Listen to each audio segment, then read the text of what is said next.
or KHFC to create a Neighborhood Environmental Social Governance or ESG Center. A donation ceremony will also take place at Busan City Hall. KHFC will donate 220 million Korean won, which will fund 4 initiatives: the ESG Center project, the Busan Habitat Challenge, support for low-income grandparent-grandchild households, and a senior awareness campaign. Currently, 5 ESG centers are in operation. They provide jobs for seniors, such as collecting plastic waste and selling eco-friendly goods. The project also supports carbon neutrality. Today, Busan City Mayor Park Hyung-jun will visit a social welfare center, elderly homes, and a senior center in Sasangu district to check heat wave response efforts. This is his second on-site inspection after an industrial visit on July 14th. He will hear challenges faced by vulnerable groups and ensure city policies work effectively. Mayor Park will also discuss improving climate care policies with welfare leaders. Busan City has set up a heat wave prevention system for isolated seniors and residents with disability by installing emergency alert devices in about 18,000 households. He will also check cooling systems and facilities at a designated heat relief shelter. In international news, South Korea's foreign ministry raised the travel alert for Thai-Cambodian border areas yesterday. This follows ongoing clashes that began on July 24th. 7 provinces in Cambodia and 3 in Thailand are now under a special travel advisory. This level falls between level 2 travel caution and level 3 recommend departure and is valid for up to 90 days. The ministry urges Korean nationals to cancel or postpone travel to these areas. Those already there should move to safer locations. Joining us, you're listening to BEFM 부산 영어 방송.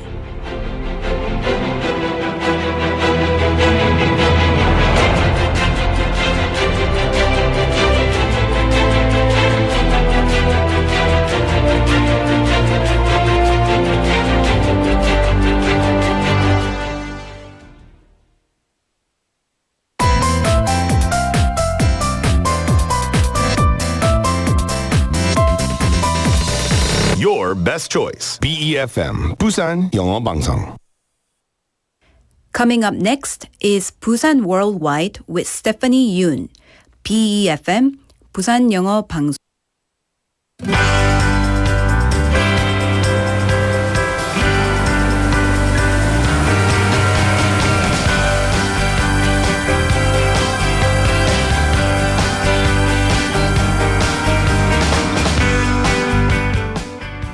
Good morning and welcome to Busan Worldwide.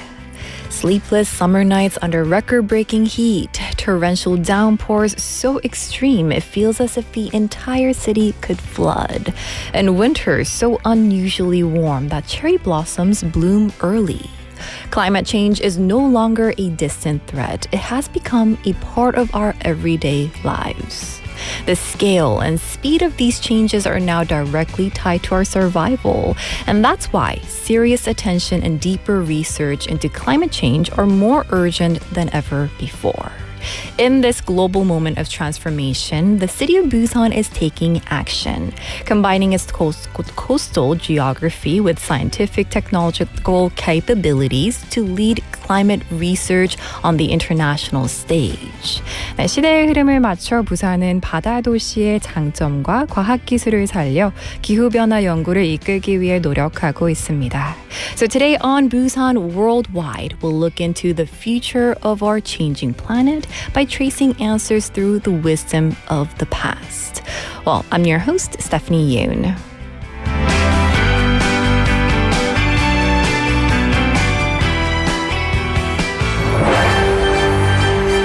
This is Busan Worldwide, your window into Busan, your bridge to the world. That's right. You're tuned in to Busan Worldwide live this Monday morning, July 28th, here on BEFM Busan 영어 방송, 90.5 FM in Busan and 103.3 FM in Gijang, Jeongwan, and Noksan areas. Now, on July 18th, Professor Axel Timmermann was named an honorary citizen of Busan. 네, 지난 7월 18일 악셀 티머만 단장은 부산시 명예시민으로 선정됐습니다. And this title has been awarded by the city since 1966 to individuals who have significantly contributed to Busan's development and global reputation. It is the city's highest form of recognition. Past honorees include LPGA golfer Daniel Kang and Darcy Burkett, translator of the film Parasite, and now Professor Timmermann, a global authority in climate research, joins this distinguished list as Busan's 282nd honorary citizen, a value partner in shaping the city's future. So, in today's edition of The Interview, we'll speak with Professor Timmermann about how it feels to be honored by Busan and explore how climate change is impacting our societies, economies, and our everyday lives. And now, here's today's text topic. If you could just, ask one question and receive a perfect answer, what would you ask? If you could ask just one question and receive a perfect answer, what would you ask? And our writer told me no lottery numbers or spiritual predictions allowed. 네, 오늘의 문자 주제인데요. 딱 한 가지 질문을 하고 그에 대한 완벽한 답을 들을 수 있다면 여러분은 어떤 질문을 하시겠습니까? So, for example, our writer wrote, "What does my cat really think of me?" 우리 고양이는 날 어떻게 생각할까, right? Or what is the meaning of life? Or what is the reason for the darn mosquitoes, right? Anything you can ask, and if you can get any answers, what would you ask? 장 PD, what would you ask? Putting you on the spot. Okay. Think about it. I'll ask you in 30 minutes, all right? So listeners, send us your thoughts through text, which is pound 9050 or Kakao Talk or YouTube live chat. We'll be giving away a coffee coupon to one of today's participants. We have messages coming in. We have Benny messaging in, Honey Mom messaging in, saying happy Monday. And Benny already messaging in with a text topic answer. I think for me, which K-pop title is this? And the answer, okay, so whatever he asks is always about K-pop. Yes, you are our K-pop DJ. Thank you for messaging in. And TV Jerenim, so she is very excited about our guests for today. So let's jump into the interview for today from Busan to the world, Busan Worldwide. 오늘의 더 인터뷰 시작하겠습니다.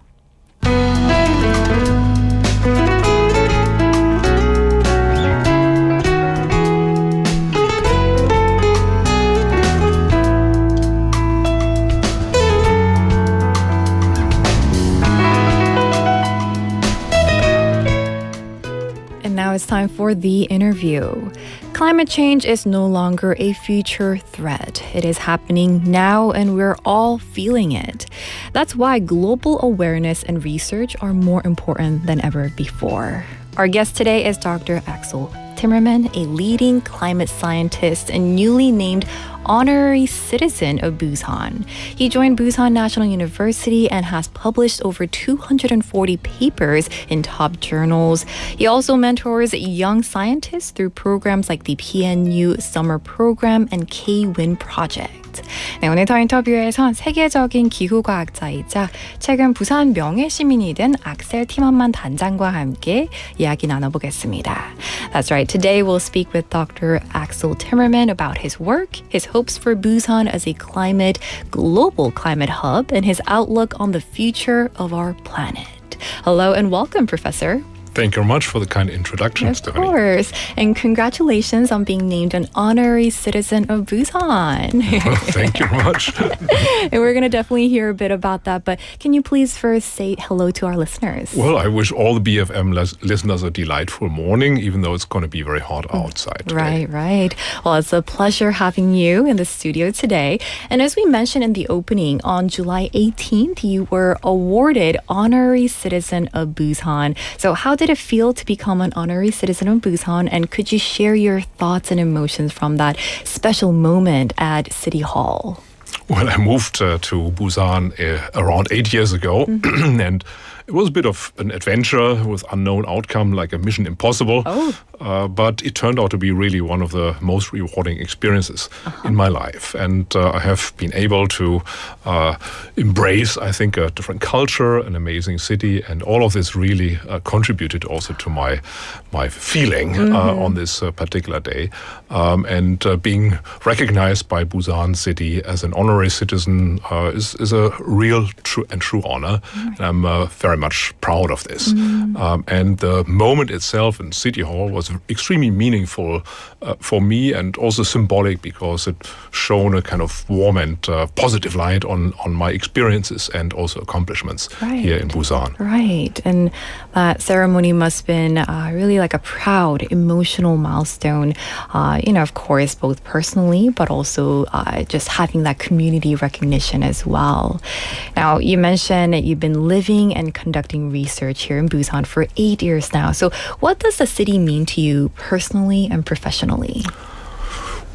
Busan is, I think, a city of discovery for me and many different aspects. And first of all, I was able and privileged also to discover a very vibrant culture, of course, of the city of Busan and its people, but also to discover just an amazing scenery, an amazing cultural landscape and a real natural landscape.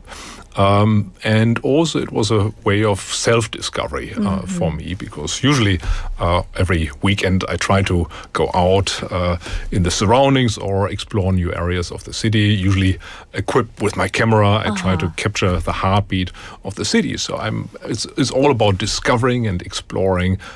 And the amazing thing is that also thanks to the generous support of the Korean government and the Ministry for Science and ICT, I can also conduct science here, which led to some, I hope, important discoveries in terms of understanding how nature works, how our climate system works, and how humans are responding to past and future climate change. Oh, wow. So where is your camera now? Well, I think it's back home.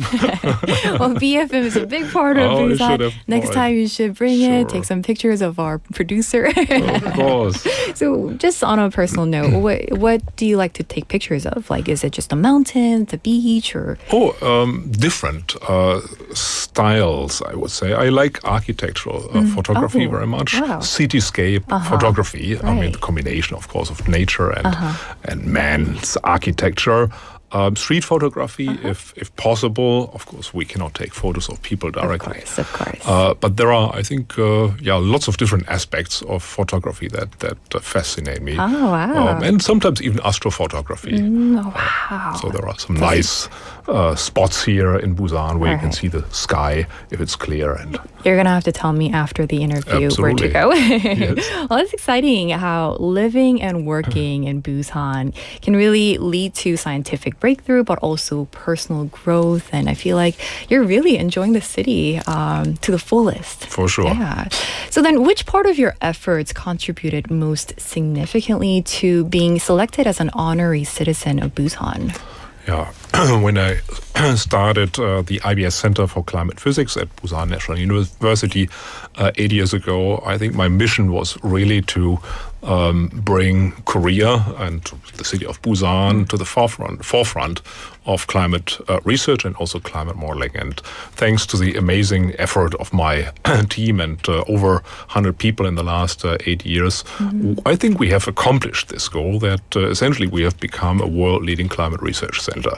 And with that, I think Busan has really become a little bit of a beacon in the field of climate research. Absolutely. Where we see, of course, in the United States right now, climate research is not supported as much as it used to be.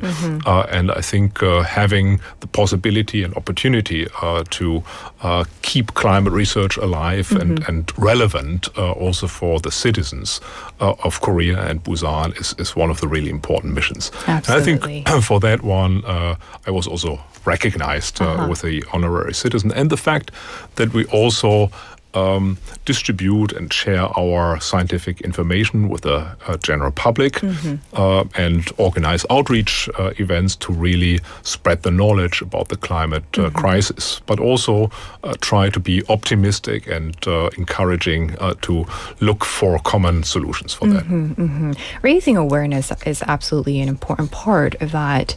Now, you've been listed as one of the world's most influential researchers for 7 consecutive years and published over 240 papers in top journals like Nature and Science. So what is your personal research philosophy or maybe secret that has allowed you to achieve such consistent results?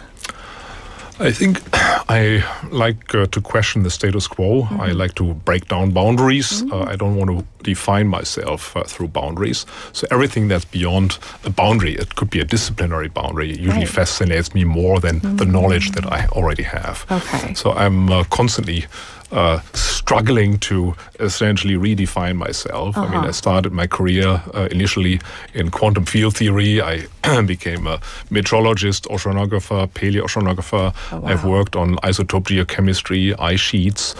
Recently, more on human evolution, the impact of climate change on human genomics. And in the last years, I have tried to learn a little bit more about cave systems in Korea, Botswana, and Armenia. And my team and I, we have been fortunate to analyze some of the stalagmites, so Soxon is the Korean word, of course, and reconstruct past climate changes from these stalagmites. And this always comes a little bit with a Indiana Jones feeling to it. So that's a different style of science. But whatever I do, I try to be outside my comfort zone. And that may be one of the reasons why I'm a bit more adventurous in terms of exploring science. You know, as you're speaking, I can sense the passion and joy. Do you find joy in that? Oh, absolutely. I mean, science for me is one of the most delightful things I do in my life. That's amazing to hear.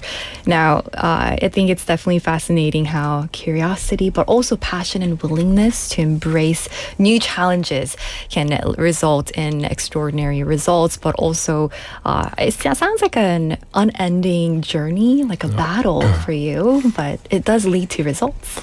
And I think my way of thinking about nature is a bit strange in some way, because I like to see equations, mathematical or physical equations behind the complexity of something. If I see a cloud, I try to think about equations that can be used to describe the cloud. So my entire mind is programmed to see some deeper structures in nature. And if I find them, it's deeply rewarding, I have to say. I see. But it's very nerdy at the same time. But we enjoy it here at Busan Worldwide. We appreciate it. Now, listeners, if you're just tuning into Busan Worldwide, we are speaking with Dr. Axel Timmermann about his work, his hopes for Busan as a global climate hub, and his outlook on the future of our planet as well. Well, your research center takes a comprehensive approach to climate change. Now, what is a central goal of climate physics research from your perspective, and what do you consider the most significant scientific achievement of the center so far? In our center, we try to, of course, make groundbreaking discoveries on how the climate system actually works. So this is more basic science, and we are embarking on scientific projects that look at the stability of ice sheets, the interaction between fires, permafrost, and vegetation, and so on. So this is really the understanding part that we define ourselves through. But then we also have the projection and prediction part, where we actually run some of the largest computer codes that mankind has ever generated. So essentially we call them climate models, into the future, or actually also look into the past. And these computer codes, climate models, they give us insights into what the climate system would look like if we continue to emit CO2 or if we cut down CO2. So these are the different scenarios that we can run. And for each of these scenarios, our computer model simulations that we run on our own supercomputer at the IBS headquarters center in Daejeon, they provide information about wind changes, temperature changes, rainfall changes everywhere on our planet for the next 100 or 150 or even 500 years. We can predict, we can project also how sea level changes, ocean acidification. All of these are important aspects. And I think some of the main accomplishments in our center were related around this question: how does future climate change impact monsoon systems, heat waves, lake systems, vegetation, ice sheets, and so on. And we have another research team in our center that focuses a little bit more on the general question: how did climate actually impact humans? We are sitting here, we have a different DNA. Right. And what role did past climate actually play in all of that? And we are trying to quantify essentially the role of climate as a conductor of this orchestra of life in some way. And that's really one of the main new research arenas that we are exploring right now. Okay, so then let's talk about that. So what does this research reveal about today's climate crisis and the future of humanity?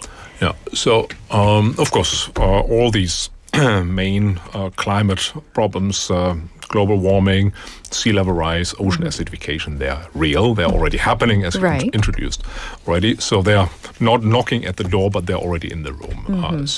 And they will get worse if we do not cut down CO2 emissions. And the answer is very simple.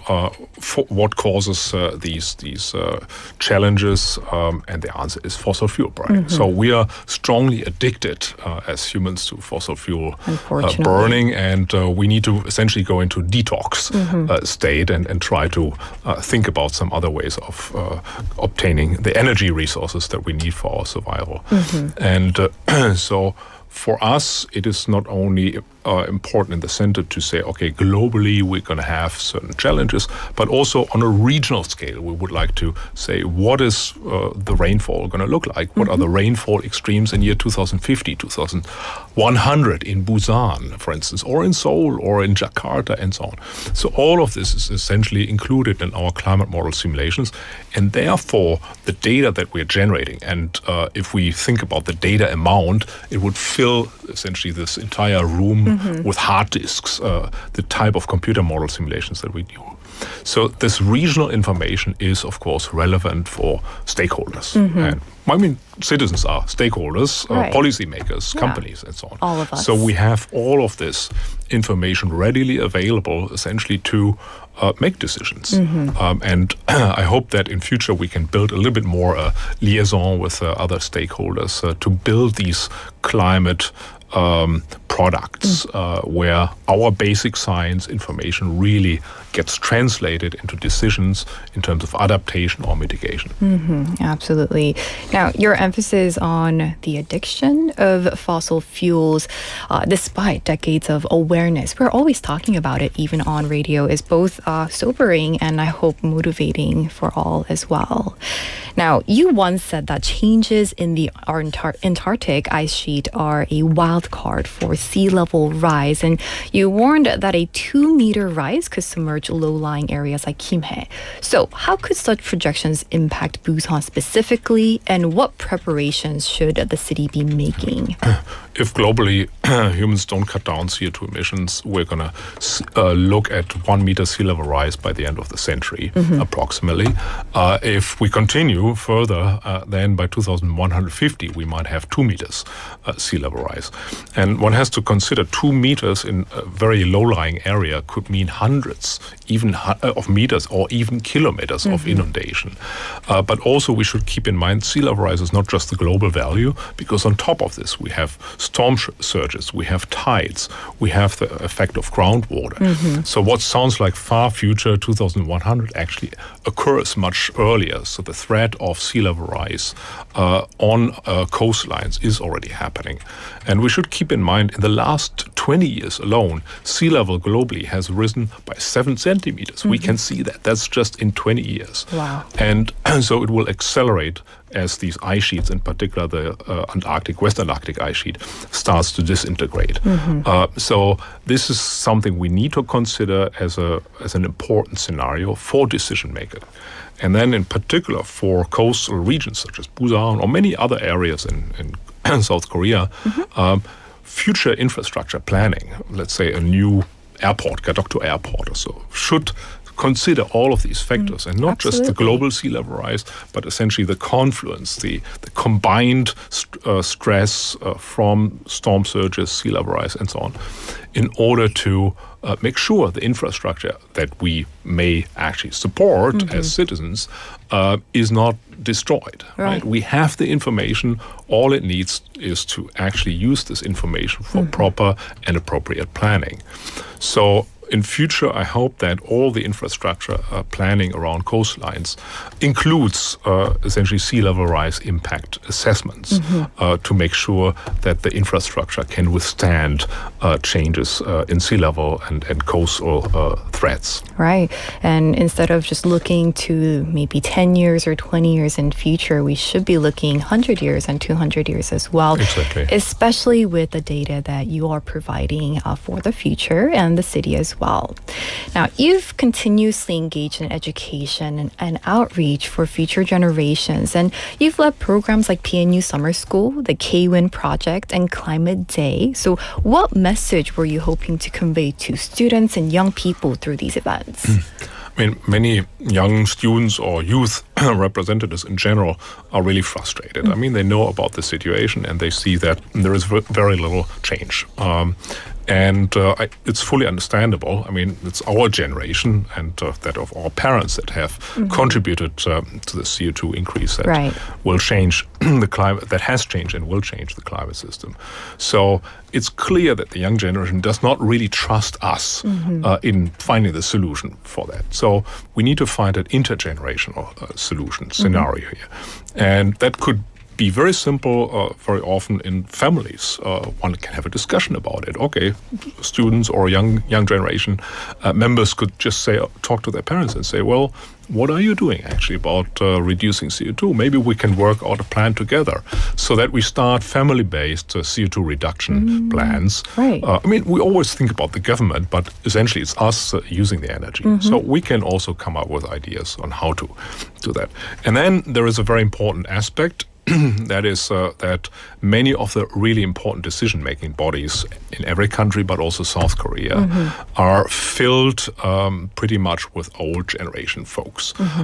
And that is inappropriate in a situation where decisions that are being made right now will affect tens of or hundreds of future generations. So we need representatives of the young generation in these important boards. So I've tried to help youth representatives to get into important decision-making bodies, such as the Carbon Neutrality Committee of the Korean government.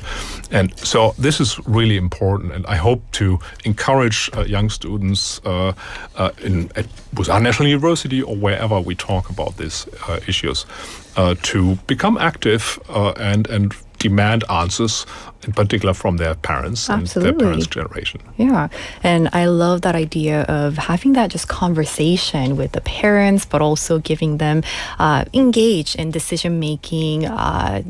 Those conversations, but also transforming. We usually think about top-down, right? Parents or the older generation making the decision, and top-down decisions and conversations, but transforming that. Right, I love that also, idea. I mean, the science of global warming is known for 50 years, and nothing has really happened. And this must be really frustrating. And I think really seeing this as an intergenerational problem is crucial in order to find solutions. Absolutely. Well, we heard there's a piano in your lab. You've said that music awakens different areas of your brain and boosts creativity. So how has your musical experience inspired your scientific work? Yeah, it's a bit strange. I mean, when I think about, let's say, the musical profession, well, we have composers on the one hand, we have the performers on the other hand. But let's say the performers, they play Bartók or Bach or Brahms or so pieces over and over again. They reinterpret them for hundreds of years, right? That doesn't happen in visual arts. Right. It's not like entire generations of artists would paint the Mona Lisa over and over again. That would even be called a forgery at some point. So this is a bit strange. So I was always fascinated by the question if, let's say, the creation process and the performance process in music can be combined. So I started to get more involved in piano improvisation. Oh, wow. And that is the moment where things just happen directly on the spot. And I think this is an interesting state of mind where essentially the brain becomes in a strange state of trance where ideas are just popping in. It's not like you repeat something. It's not like there is something that you have to practice. Of course, there are always limitations to the fingers and so on. But the ideas are just floating and they flow out into the piano. And this is a remarkable state of mind. And I have the same when I conduct research. Usually, it's not happening at my desk. It's not staring into the computer. It's more like taking a shower, being on a walk, or, I don't know, sleeping in an airplane and waking up with a great idea. So I think there is much more creativity in the parts of our brain if we are not concentrated. And I want to get essentially these things out during the scientific process, but also when I play piano. So I see essentially my science has a lot of similarities to my piano improvisation. I hope my science is better than my piano improvisation, though. Wait, so draw a picture for us. So do you when you're doing research in the lab, you get stressed, and do you walk into your office and play piano? Or how does it work? I play usually in the morning before people come in. I don't want to disturb anybody. I try to be considerate there. But very often also then in the evening, an improvisation really relaxes me tremendously. Sometimes makes me very happy, sometimes makes me very sad, depending on what comes out. But an improvisation is always a bit of a mirror of myself. Oh, wow. And I think it's the process itself that has also just similarities to children playing. They forget about time, they forget about their environment and all these things. It's this playfulness, I think, that is a driving factor in science for me. And gets your creativity going. Right. Whereas practicing piano, which I also do, is not the playful. Right, of It is much more stressful. But you need to, right? Of course I still do, yeah. Well, we do have to wrap up the interview soon. But lastly, is there a message you'd like to share with the people of Busan?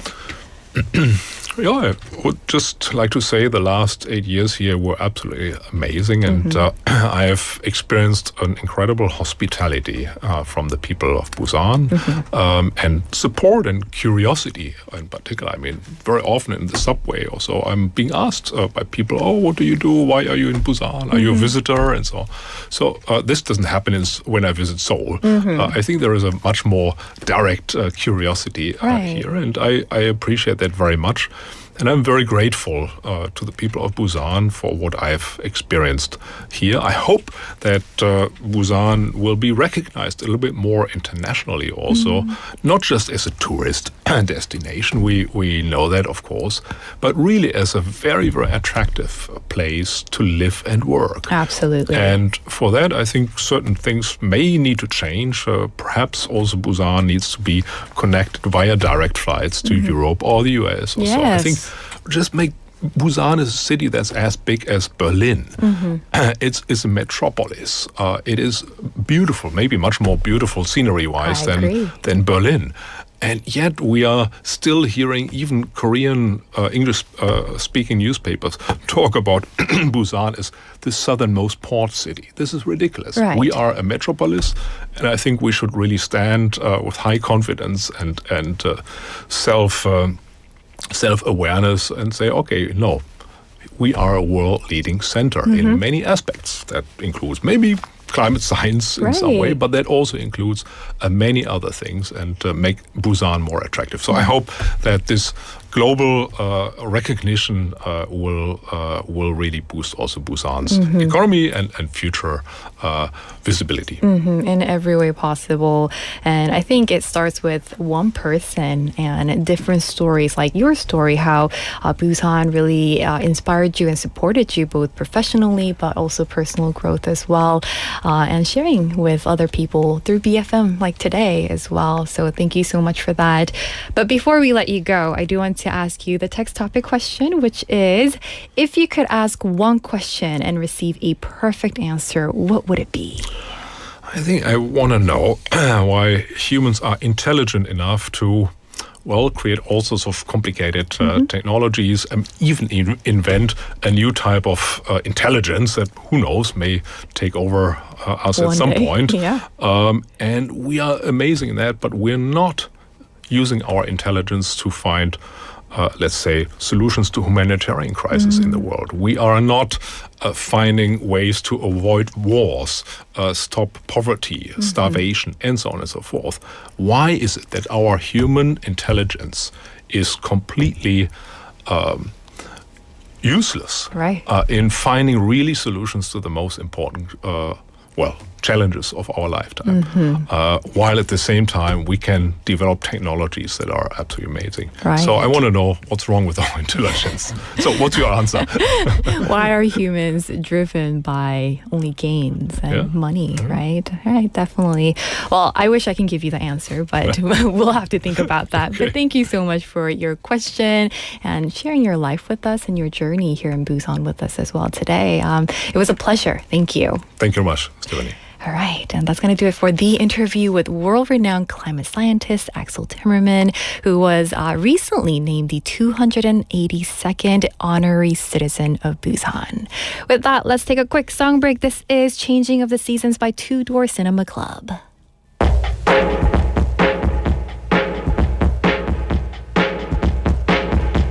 So it's over. I didn't realize it's so much colder, but it was no surprise. Did you ever get to know me? 'Cause it is never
And that was Two Door Cinema Club with Changing of the Seasons. Welcome back to Busan Worldwide. I'm your host, Stephanie Yoon. Now, let's check out some of the messages coming in. We have 사랑대우님, as always, messaging in saying good morning, Stephanie and everyone. Happy Monday and summer holidays too. Yes, happy Monday to you. Hope you're having a wonderful morning so far. We also have Core Training님 messaging and saying pasta. What? Well, thank you so much for messaging in. We also have Jin Lin messaging in saying 완벽한 질문이 생각 안 나서 못해요. What? So she's talking about our question of the day. Today's text topic is if you could ask just one question and receive a perfect answer, what would you ask? I didn't say ask one perfect question, just any question, but you want a perfect answer to ask away. 오늘의 문자 주제인데요. 딱 한 가지 질문을 하고 그에 대한 완벽한 답을 들을 수 있다면 여러분은 어떤 질문을 하시겠어요? I don't have the answers, but still share your questions with us. Let's check it out. We have TV Jerry님 messaging in saying 제가 이번 생에 어떤 것을 남기고 가야 할까 궁금해요. 사명, 역할이 무엇인지 확실하게 알고 싶네요. Me too. That's a great question. Our calling, right? Our mission for life. Similar to what I asked. What's the meaning of our lives, right? And she also said 그거 말고는 왜 부모님께서 날 이쁘게 만드셨을까? Yes, why did they? Great question. We also have Jin Lee-님 saying good morning, good morning. And we have Young-님 messaging in through Kakao Talk. Hello, Stephanie, how are you doing? I'm doing great. He said, or they said, I want to ask if I'm going to heaven or hell, but the problem is I don't want to hear the answer. Afterlife, that is one of the biggest questions we all have because we will only have that once, right? So great question. I don't have the answer for you, but yes, thank you so much for asking. We have Jin Lee-님 also messaging in saying 완벽한 답은 수학밖에 없는 것 같아요. 근데 물리를 못해요. Yes, but if you want the perfect answer to any question, you can ask away today. I don't have the answers, but we'll share those questions together and wonder together today. With that, let's move on to Busan Update.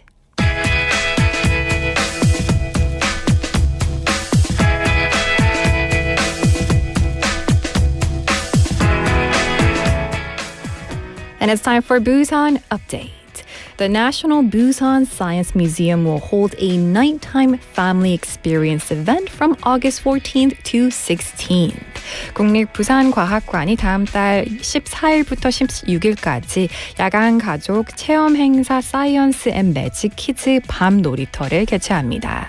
Now, this event is part of the Star Sea Busan Night Festa, organized in cooperation with Busan City and the Busan Tourism Organization. It offers families a special opportunity to explore science and magic together during the summer break, and the program includes hands-on science activities, live stage performances, and a family camp. Each evening from 6 to 9, visitors can enjoy outdoor experiences, and to make access easier, free shuttle buses will run between Osiria Station and Donghae Line and the Science Museum. And that's it for Busan Update.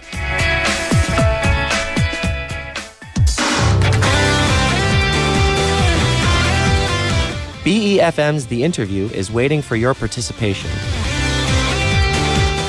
If you have any interesting stories to tell or unique experiences you'd like to share with our listeners, please leave a message on our website at www.befm.or.kr. We hope that your lives and experiences can be an inspiration for our listeners.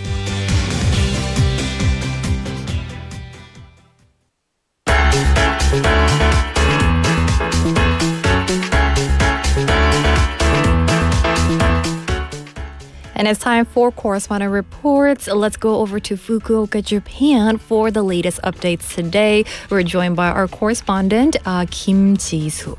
네, 오늘은 일본 소식 듣겠습니다. 김지숙 통신원 안녕하십니까? 네, 안녕하십니까. 김지숙입니다. 네, 반갑습니다. 동시원님 배경이 되게 화려한데요. 무엇인가요? 네. 일본에는 큰 규모에서 작은 동네 규모의 다양한 축제가 있는데요. 네. 지금 배경으로 보이시는 곳이 후쿠오카 시내 텐진에 있는 후쿠오카 시청사 바로 옆에 광장에서 지금 이루어지고 있는 여름 축제 행사장입니다. 그렇군요. So I was just asking about the background that she has on, of course, where you can see on YouTube. And she said this is from a picture from a festival in Fukuoka where she lives. And a lot of times in different cities and districts, they have small festivals. And this is a summer festival that they have going on right now. So beautiful. I want to visit Fukuoka.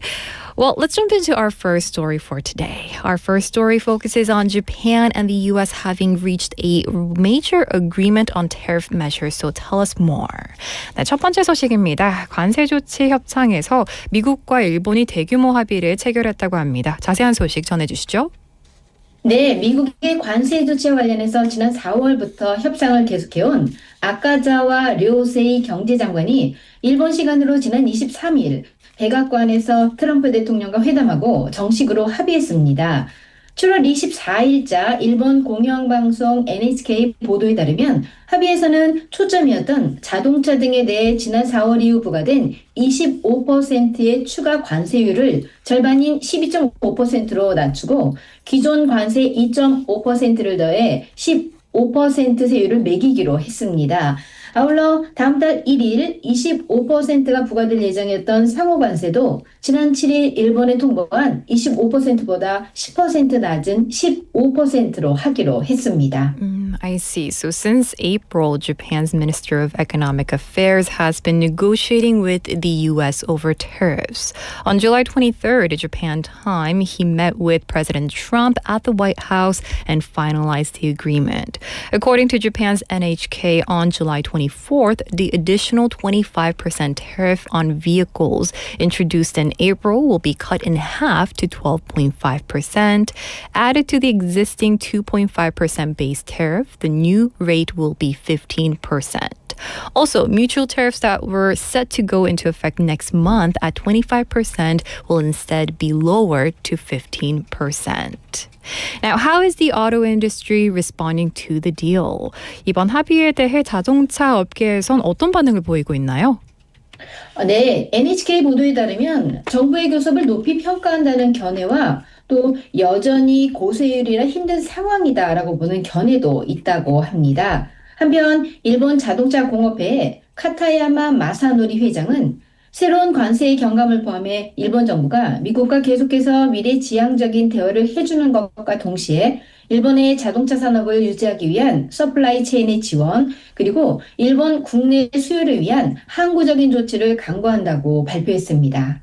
I see. So NHK reports that opinions are divided. Some appreciate the government's efforts, while others say the new rates are still burdensome. Meanwhile, Masanori Takayama, chairman of the Japan Automobile Manufacturers Association, stated that the government will continue future-oriented dialogue with the U.S., support the supply chain, and take long-term measures to stabilize domestic demand. With that, let's jump into our second story of the day. Japan is experiencing an extreme heat wave with record temperatures being reported nationwide. 두 번째 소식입니다. 폭염이 계속되는 가운데 일본의 각 지역에서 연일 최고 기온을 기록 중이라고요. 네, 큐슈에서 홋카이도에 걸쳐서 일본 전국에서 연일 폭염이 계속되고 있는데요. 지난 26일에는 후쿠시마현 나테시에서 39.9도를 관측해 올해 전국 1위 최고 기온을 경신했습니다. Oh, wow. So from Kyushu to Hokkaido, the entire country is under a heat wave. On July 26th, date city in, of course, Fukushima recorded 39.9 Celsius, the highest nationwide so far this year. And even Hokkaido is facing a heat wave, and that's surprising for Japan's northernmost region. So let's hear a bit about that. 지금 홋카이도에서도 폭염이 계속되고 있다고 말씀하셨는데요. 홋카이도는 일본에서 가장 북쪽에 위치한 지역으로 위도가 높지 않나요? 네, 맞습니다. 그런데 삿포로 강국 기상대에 따르면요. 지난 23일 비호로라는 지역에 38.2도를 비롯해서 홋카이도 내 174개 지점 중에 35개 지점에서 35도 이상의 높은 온도를 기록했다고 하는데요. 상공의 태평양 고기압이 자리 잡으면서 따뜻하고 건조한 공기가 흘러드는 팬 현상을 폭염의 원인으로 보고 있습니다. 한편 에어컨 보급률이 90%인 타 지역에 비해서 홋카이도의 경우에는 60%에 불과한데요. 올여름 이례적인 폭염으로 에어컨 구매를 서두르는 홋카이도 지역 주민들도 상당수 있다고 합니다. Understandable. So that's right. According to the Sapporo Meteorological Office, 35 out of 174 weather stations in Hokkaido recorded temperatures above 35 degrees Celsius, including Bihoro at 38.2 degrees Celsius. This is due to a phenomenon where warm, dry air flows under a Pacific high-pressure system, and unlike other regions where air conditioning is widespread, only about 60% of homes in Hokkaido have AC. So this has caused a surge in purchases of AC in the area. With that, let's move on to our final topic of the day. Whooping cough cases are rising across Japan. So what do we know so far? 세 번째 소식입니다. 일본에서 백일해가 확산 중이라고 하는데요. 자세한 내용 전해주시죠. 네, 일본 공영방송 NHK의 22일 보도에 따르면 어린이를 중심으로 심한 기침이 이어지는 백일해가 계속해서 유행하고 있습니다. 국립건강위기관리연구기구에 따르면요. 이번 달 13일부터 일주일 동안 전국 의료기관에서 보고받은 환자 수는 전주 대비 104명 많은 3,682명으로 현행 방법으로 통계를 시작한 2018년 이후 최대를 기록했습니다. 광역 지자체별로 보면 도쿄도에서 273명, 사이다면에서 236명, 군마현에서 198명, 카나가현에서 175명, 니이가타현에서 169명이며 올해 누계 환자 수는 48,073명에 달했습니다. All right, so according to NHK on July 22nd, whooping cough is spreading mainly among children, and Japan's National Institute of Infectious Diseases reported 3,682 cases nationwide during the week of July 13th, 104 more than the previous week, marking the highest since statistics began in 2018. The top affected regions are Tokyo, Saitama, and Gunma, with total cases this year reaching 48,073.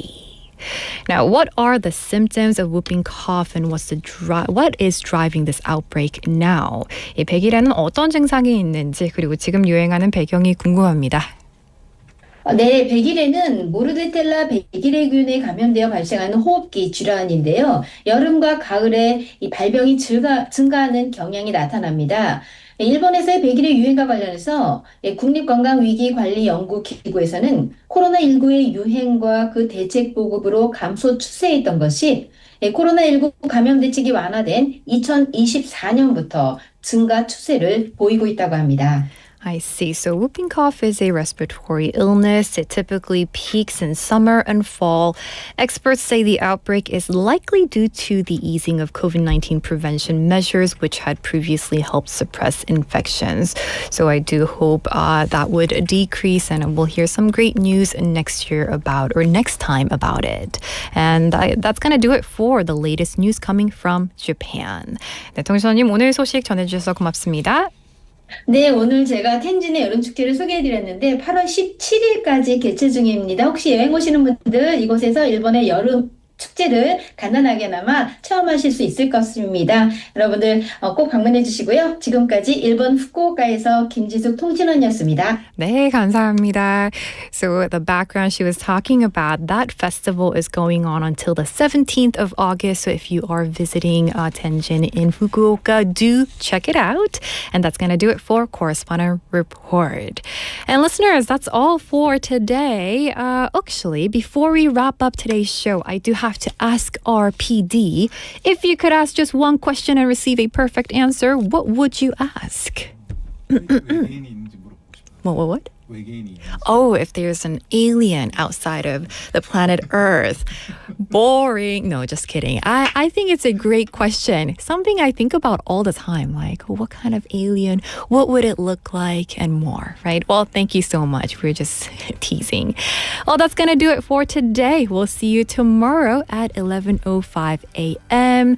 And a lot of listeners messaging in saying, I just want to know lottery number. Me too. We'll see you tomorrow at 11:05 a.m. Bye-bye.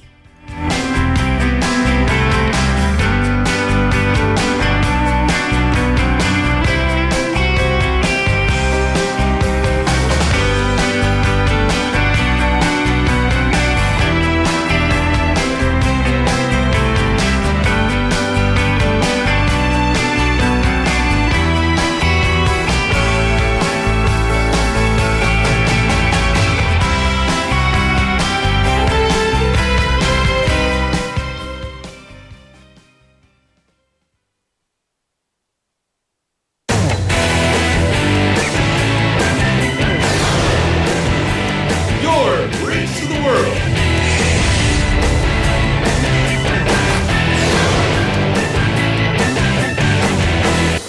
BEFM 부산 영어방송. 혹시 지금 운전 중이신가요? 어린이 교통사고 피해자 수는 지난 3년 평균 약 9만 명. 특히 어린이 보호구역 안전 기준이 강화된 이후에도 어린이 보호구역 내 사고는 지속적으로 발생하고 있습니다. 스쿨존에서는 반드시 시속 30km 이하 서행, 스쿨존 내 불법 주정차 금지, 차량 출발 전 앞뒤 좌우 살피는 습관으로 어린이가 안전한 도시를 만듭니다. 참, 운전 중 휴대전화 사용은 모두에게 위험합니다. 우리 모두를 위한 교통안전, 나부터 실천하면 모두가 안전해집니다. 어린이가 안전하게 뛰어놀 수 있는 키우기 좋은 도시는 우리 모두의 미래이자 희망입니다. 이 캠페인은 어린이가 안전한 부산을 만드는 은행, B&K 부산은행과 함께합니다.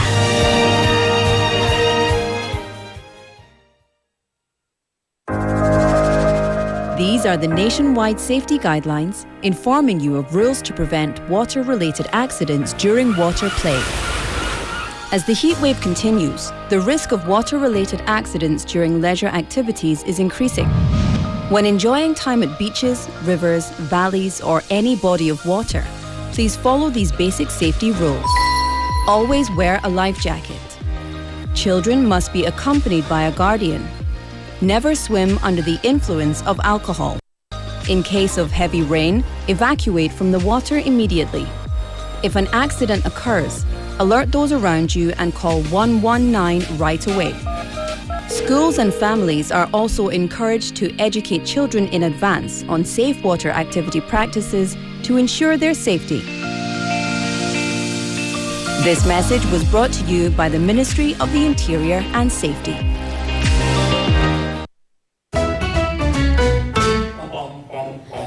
Want to be a friend of BFM Busan 영어 방송? You can chat with BFM through our Kakao Talk service. You can share your messages and photos through Kakao Talk, and you can easily become BFM's Kakao friend by searching BFM through the Find a Friend option.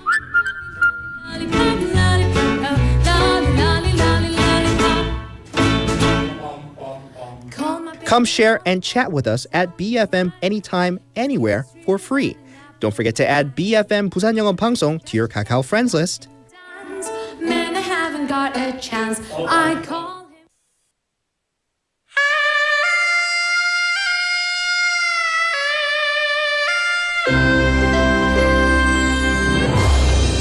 The time is now 12 o'clock.